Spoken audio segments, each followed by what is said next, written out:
একটা প্রমাণ হলো এক জিহাদের ময়দানে হযরত আলীর পিছন দিকে তীর ঢুকেছিল, তীর। সাহাবীরা বললেন, ইয়া রাসূলুল্লাহ, হযরত আলীর পিছন দিকে তীর ঢুকে গেছে।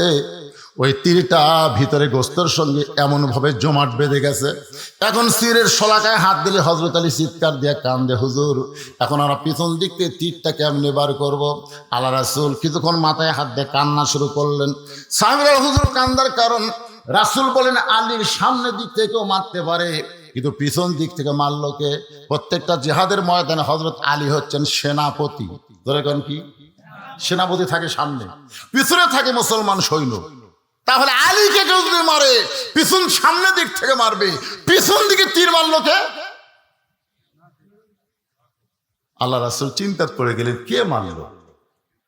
আসলে মুসলমানকে মারার জন্যে